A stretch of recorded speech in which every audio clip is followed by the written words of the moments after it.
suite. Le dossier du jour. Isabelle Rupin. Le cancer colorectal est la grande cause du mois de mars.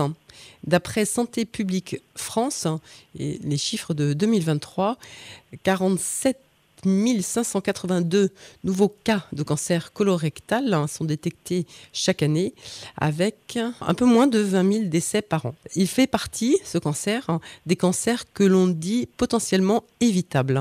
Xavier Leroux Alonso, bonjour. Oui, bonjour Isabelle.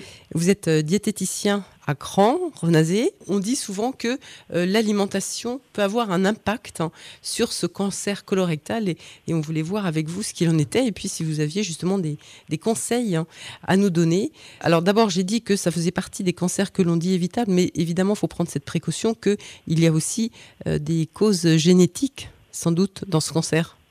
Oui, tout à fait. Il y a ce qu'on appelle un terrain génétique potentiel on peut pas faire autrement. Après, il faut pas que ça soit une fatalité. Si on a une alimentation variée, équilibrée, si on met en place certaines choses dans sa vie, c'est-à-dire une bonne hygiène de vie, donc ne pas fumer ou pas trop fumer, ne pas boire d'alcool ou pas trop d'alcool, avec modération, comme d'habitude, et faire de l'activité physique, plus une alimentation assez riche en fibres, des antioxydants qu'on va trouver dans certains aliments, on peut effectivement éviter l'apparition du cancer colorectal. D'accord. Ou du moins en fait éviter son apparition plus ou moins long terme dans sa vie. Et puis, ce qu'il faut rappeler aussi, c'est que le dépistage est extrêmement efficace et qu'un cancer colorectal pris à temps, le patient a bien plus de chances de guérir, mais encore faut-il se faire dépister. Donc là, le mois de mars est le mois où on fait de la prévention et où on insiste sur le dépistage.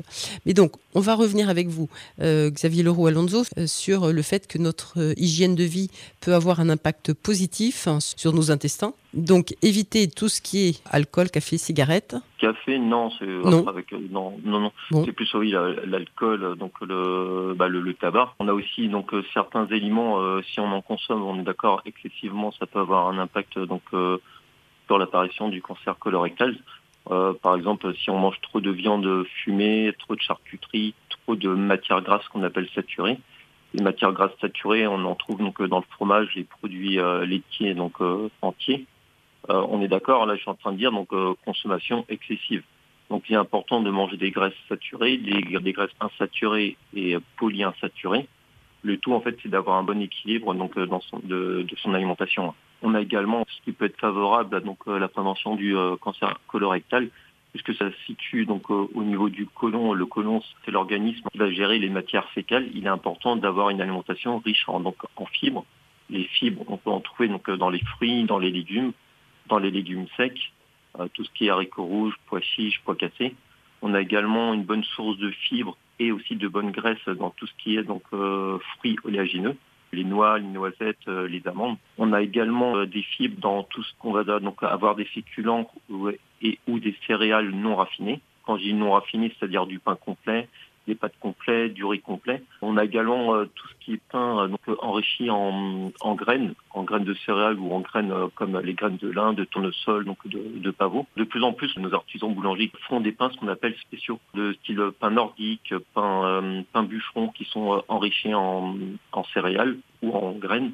Et tout ça, en fait, ça apporte pas mal d'éléments nutritifs. En l'occurrence, des fibres. À savoir aussi que les fibres, ça va nourrir notre flore intestinale qui se situe dans le côlon. Si notre flore intestinale est équilibrée, ça favorise l'élimination des matières fécales. Et dans nos matières fécales, on élimine aussi des toxines. Si les toxines, on les élimine pas suffisamment en allant régulièrement à la selle, elles stagnent dans le côlon et potentiellement elles peuvent muter nos cellules. Et par la suite générer un cancer colorectal. Dit comme ça paraît effectivement extrêmement clair. Hein. On sait ce qu'on doit manger et donc ce qu'on doit éviter. Donc vous avez dit toutes les charcuteries. Pourquoi les viandes fumées Non. Pardon. Éviter, c'est... Oui. Vous avez raison. C'est ne pas en manger excessivement. Par exemple, de la charcuterie, si on en mange, on va dire environ 150 grammes par semaine, ça peut encore aller. Si on mange un peu de rillettes, un peu de pâté, une ou deux tranches de jambon, encore le jambon, ça va, il n'est pas trop gras, il est plus salé que gras. En fait, on atteint facilement les 150 grammes. C'est la quantité qui va faire l'excès. c'est comme en fait on peut manger du beurre, on peut manger de la crème fraîche. Et si on mange beaucoup plus de crème fraîche, de beurre que d'autres sources de graisse, c'est-à-dire des huiles de colza, de l'huile de noix, des huiles de lin, par exemple des bonnes graisses, là on peut en fait voir apparaître certaines pathologies autres que le cancer colorectal, des pathologies ce qu'on appelle cardiovasculaires, qui à terme en fait ont un impact aussi sur le rectum et le côlon. Xavier Leroux-Alonso, vous nous avez donc donné quelques éléments de prévention sur la façon dont notre alimentation pouvait favoriser un bon côlon. On se retrouvera demain parce que je crois que vous avez encore beaucoup de choses à nous dire. Mais je voulais quand même annoncer, on en reparlera demain, que le 25 mars, mardi 25 mars à 17h30 au Pôle Santé, il y a une conférence débat qui est organisée avec des soignants pour bien comprendre en fait comment on peut éviter ce cancer colorectal et puis rappeler aussi l'importance du dépistage. Donc on se retrouve demain avec encore plein de conseils de nutrition. Merci beaucoup Xavier Leroux-Alonso. Merci beaucoup.